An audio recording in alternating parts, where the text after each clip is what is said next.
ceux qui peuvent enseigner et ça bien le lozo mona bato belé bazo bunga mana makambo nzambe parce que bazali mal enseigné bazo comprendre makambo te alors vérité ezaka kabato mike mutu badete na rango yangwana nous allons toujours continuer à prêcher la parole de Dieu à vous édifier aussi longtemps que nous avons reçu gratuitement biso peut te transmettre en gratuitement na bolingo na nzambe alors nazo kende na thème nanga o na bandi thème moko ya munene vaste lelo sur la malédiction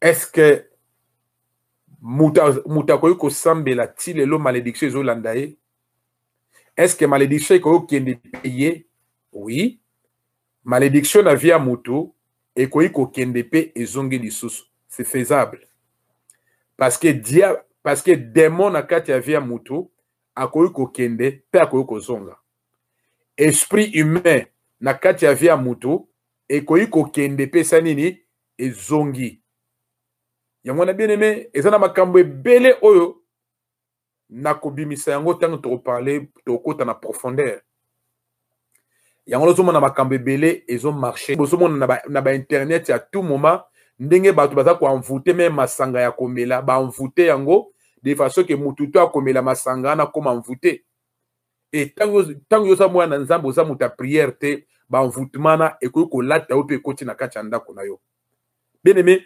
malédiction toevita yango mikolo nyonso ya vie na biso na nzela ya prière malédiction ekoki kokende mpe ekoki kozonga yango wana bien aimé ezali malamu mikolo nyonso to ekolaka liloba na nzambe mpona ezonga biso bamalédiction eza na ndenge ebele surtout biso toza na kati ya domaine ya délivrance badélivrance oyo esalamaka toza koapprendre makambo ebele na bato ebele nateyaki bino dernièrement naza na mwana na nga moko ya mwasi fala bala makambo ezotambola bien ntango nake Congo nabondeli mpo na mama na ye bazokanga vine na ye na Congo mpo anini mwana ne alingi obala koto oyo tika bamonisa mama ne pasi na Congo mpo na mama wana alia mbongo ya libala te asouffrir ozomona et pourtant mama wana asambelaka ekomi kaka na ntango ya makambo ya libala bademon baesprit humain batomboki bakoti kati ya mama na bango eyo koko olobaki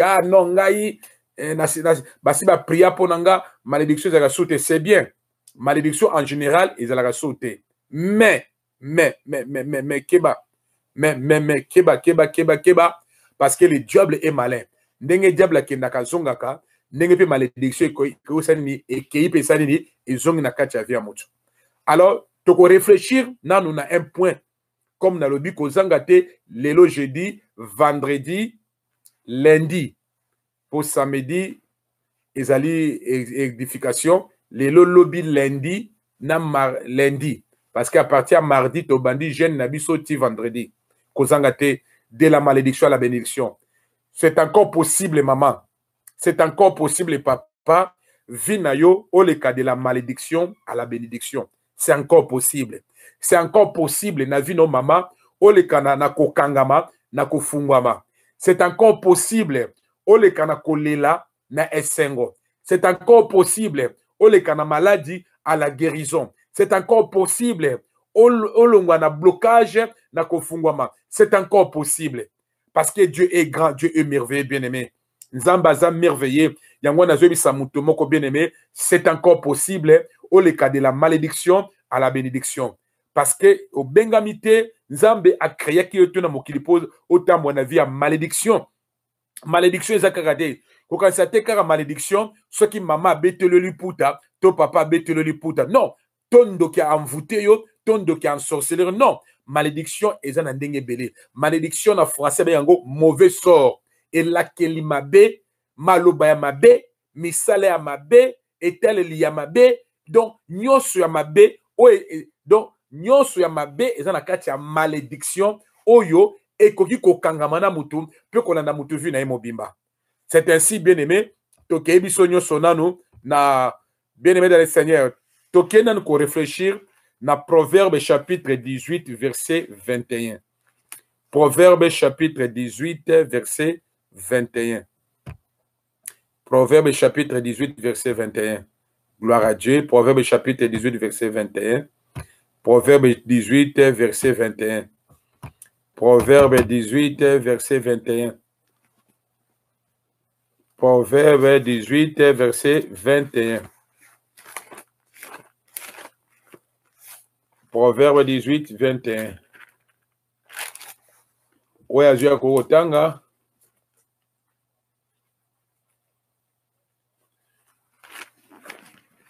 Balobia, bien-aimé dans le Seigneur, selon Otto Tangabi, la mort et la vie sont en pouvoir de la langue. Quiconque l'aime en mangera les fruits. Maté ananga bandi ango lelo tokei vraiment na okenda malembe comme un papa qui vous enseigne. Na okida malembe mingi so il faut tomber l'enseignement otoko umela nango.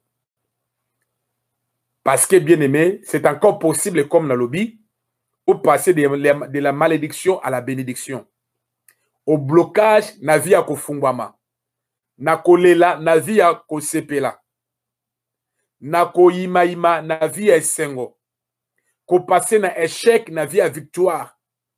Ko passer na vie à chômage na vie à musala. Ko passer na vie à maladie na vie à guérison. C'est encore possible, bien-aimé.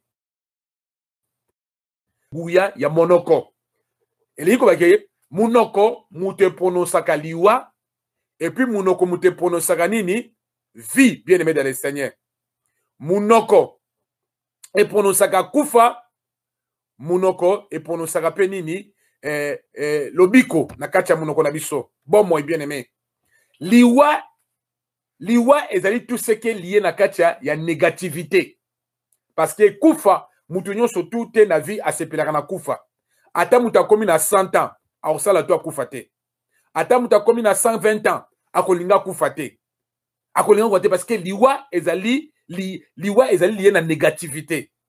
Vie ezali na positivité mutu tu alingaka a vivre aza na vie mais babe sikoyo na o ezali négatif na o ezali positif nyonso ezali na ngwe ya nini ya munoko parce que na kati ya munoko na yo okoko prononcer makambo ya malamu ekokisami na kati pe ya munoko na yo okoko prononcer makambo ya besa nini ekokisami.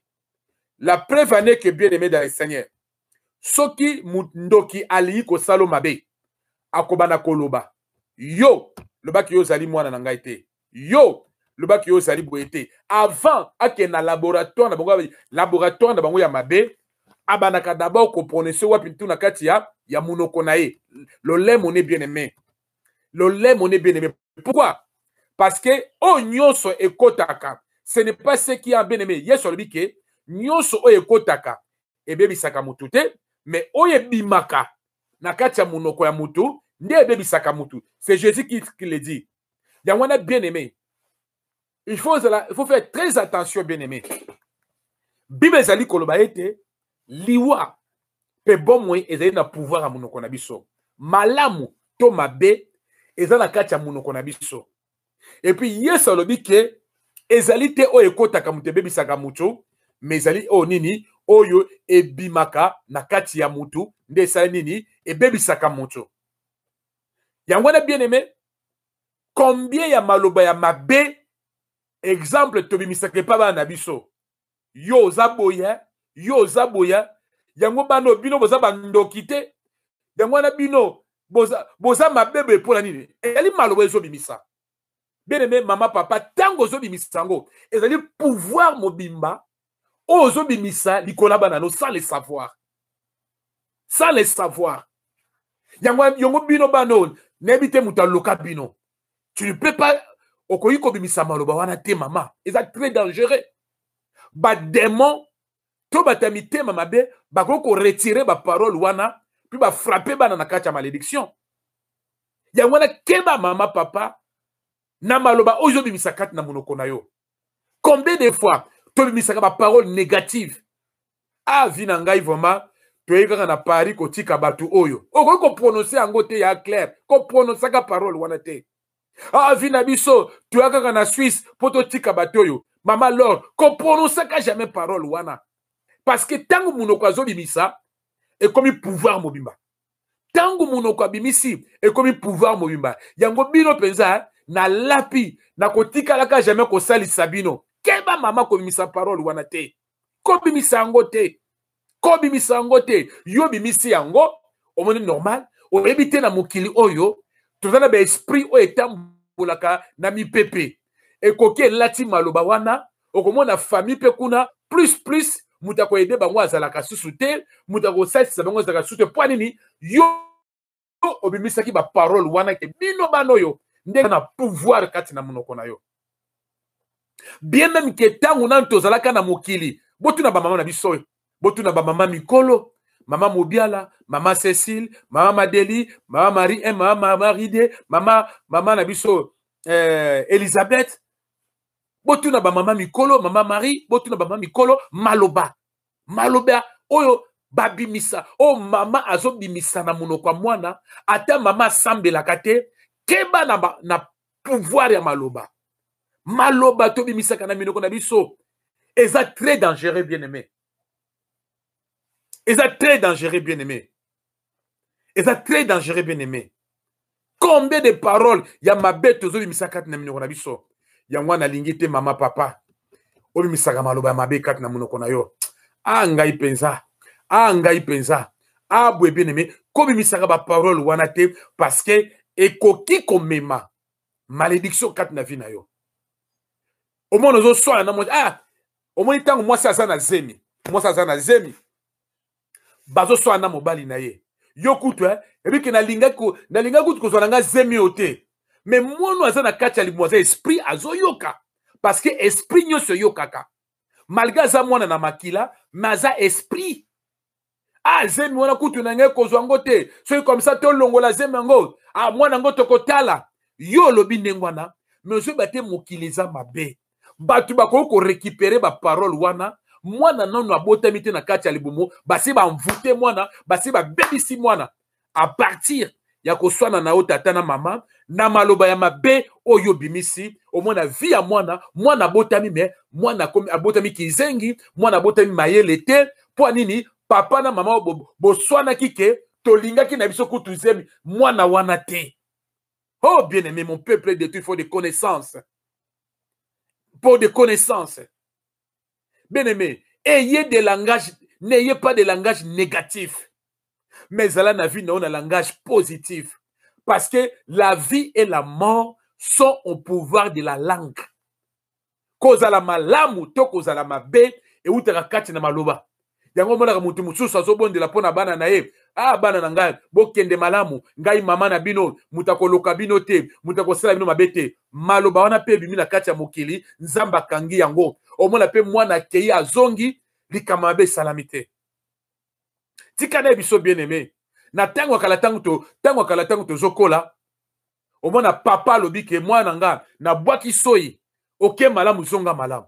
Omona pe oke malamu zongi malamu. Mama zando kite, tata zando kite. C'est-à-dire coutume de lobaki parce que tout ce qui est coutume n'est pas péché. C'est-à-dire ba tradition. Na bwaki soyi ko ba ete, soyo na bwaki okende malamu, ozonga malamu. Au moins, tata zando kite, maman zando kite, mais le fait que koeki pana bango, ba prononcer qui parole wana. Au moins, moi na kei voyage moulai pa zongi, aye ko pe sa maman, c'est pas nini, malo baby ma qui pouvoir, mouno que ça na pouvoir bien aimé. Tika na biso bien aimé, soki na mouno kona yo makamba, malo ba ma bezo bima, yeba kaite koko kisama. Yeso lo biete, oye kotaka kati na mutu ebebisaka te me oye bimaka mutu esala nini ebebisaka soki na munokono makambo mabe ezobima ya négatif bano boza bandoki bino bano baloka bino te angai boye o boye bien aimé ke maloba wana olinga te kokokisama diable yo moko ozofungola ba porte pour malédiction na kati ya bomoi na biso kambo liboso bien aimé avant na kota na ba profondeur ba malédiction likambo liboso sengeli veiller na ba parole na yo pe sur toi-même et sur les autres. Veillez yo moko na maloba yo zobimisa. Veillez yo moko na maloba zoloba. Veillez yo moko pe pona bato baza tout autour na yo parce que maloba za na nguya, eza na puissance. Yo mona kate soko lobi na mutu yo na yina yo penza ko sakana te. Kaka maloba bima na yina yo mona pe au moins na mutua lokola papier, au moins na mutua na tinate, ponini, liloba se bimi.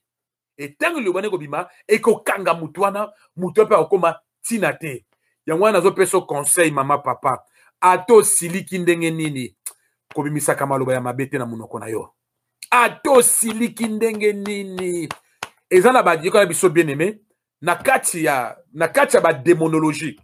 Ezana ba démon mususu batambola kaka. Bango basalaka nini. Bazwaka kaka maloba.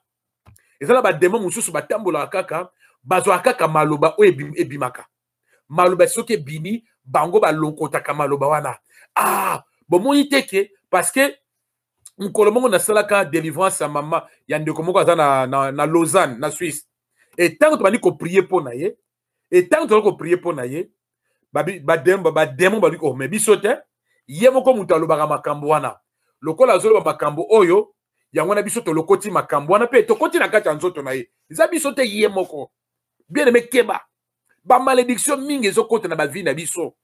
Ezali faute ya biso moko na makanisi na biso na otozo bimisa surtout otobimisaka eza tellement dangereux na kati ya vie na biso ya wana contrôler ka maloba na yo parce que malédiction eza kaka te na famille na bino eza na ba lien eza na ba réclamation non wana ba te biso mabe malédiction pe kokoya yo moko soko fungoli ba porte na maloba oyo zo bimisa mama wana tant que na prier ki pona ye ba demo ba kota ki ndenge nini ye abana ko finga toujours ba ne bandumba bino ta bandumba bano bandumba bino biza bezo bandumba ko sakana te bino biza bandumba menso kande lokola tangu siko kindumba ngo ekei ekuti bana te e bana ko zongela ye moko maloba wana e ba demo ba profiter bazui maloba wana ba checkati na mama akomaki yauli likolo à cause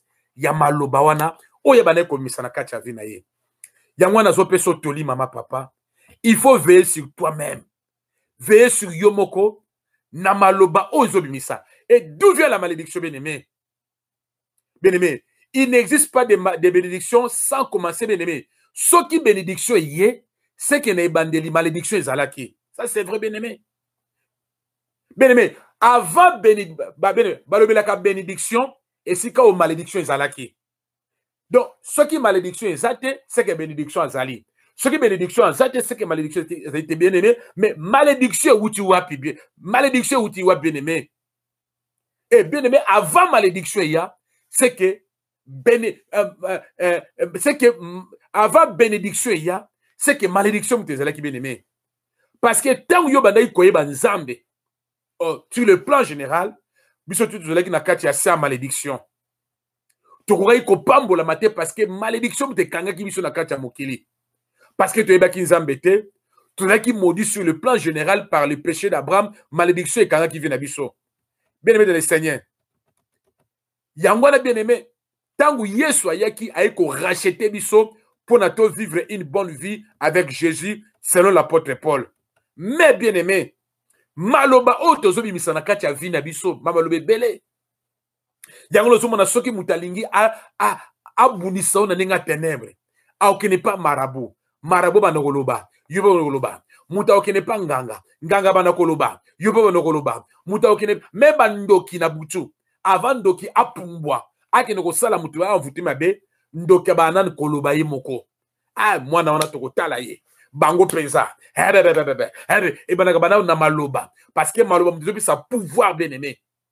Attendez un président de la République azali, un président de la République pouvoir naye à partir de malobane à Zoloba. Ce qui président Zoloba te, on a peu puissance n'était mais tant mon konzambo ka Zoloba, bien aimé maloba mon konzi, et ça a toujours une puissance pleine autorité. Il y a on a keba na liloba bien aimé. Tout le monde dit surtout que président Félix alobi que non, na lobi ba prisonnier ba bima. Maloba ne sait que ba prisonnier ba bimi. Liloba pamba bien aimé. Liloba, et ça a puissance bien aimé. Moutoua sambelate, l'ilobezana ngouya bien-aimé. Yangona, veillez sur tes paroles. Veillez sur malobana yo. Yangona, esikato zo tambola. Bimi sakaka maloba ya malamu. Eza na musala bazo moni so passe. Eza na musala bazo kangelo ba porte. Ko bimi saka jamais maloba ya mabe. Na mokili bien-aimé. tozana ba démon moko très méchant.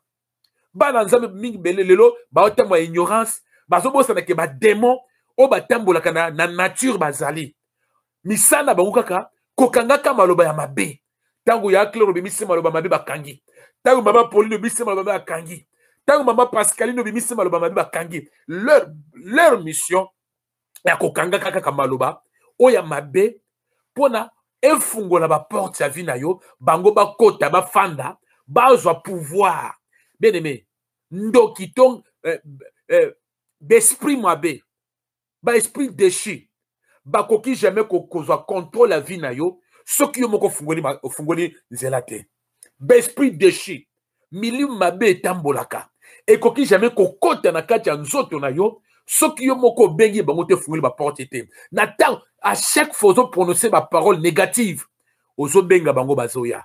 Ezelo ko na nzinzi simba kaka manga na Afrique tambola boye omona obengi nzinzi te nzinzi akoya ye moko po abike aza attiré na kati ya manga wana.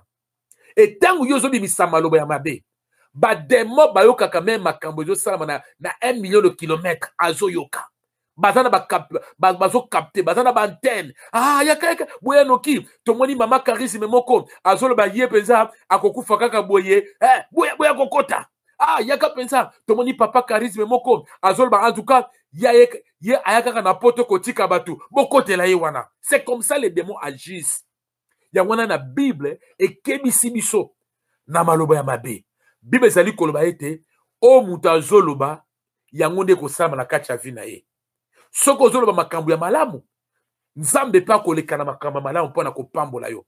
Mais soko ozoloba makambo ya mabe toujours na monoko na yo ekokota. Yango wana bien aimé nazoloba bien aimé lobaka positive ngana kozwa mukanda ngana kobota nga situation na ngai na komona kozwa solution nga maladi na ngai kosila ngana yaki na mokilité kotika bato ngana yaki nga moko nzamba kopambola ngai ezala na mboko na kozala béni makambo nazo sala nzamba kofungola na kokende liboso na koresir te na kozala na échec te ata bato bazo resir te na nzela wana me ngana kosala ngo na koresir bino bandoki nyonso o baza combattre ngai bakokweya ngana kokende liboso bango bakokufa liboso na ngai bato nyonso bazolinga ngana kufa ngana kokufa siko te bango bakokufa liboso na ngai po nini na vie na yo maloba kaka ya malamu ya positif alors bato baza combattre yo bakobanga yo et kokanga pe ba voix ya malédiction ebele ya wana bien aimé élément ya liboso na bandi nanu lelo maloba oyo ebimaka na monoko na yo contrôler yango et soki okontrôle yango te likama eza liboso na yo likama eza liboso na yo tokangi misu na biso tobanda kobondela bien aimé soki obimisaki maloba ya mabe pendant 2 minutes soki maloba ya mabe ebimisaka na monoko na yo loba na nzambe alimbisa yo et puis pendant 1 minute oprononce maloba ya malamu tobondeli na kombo na yesu aza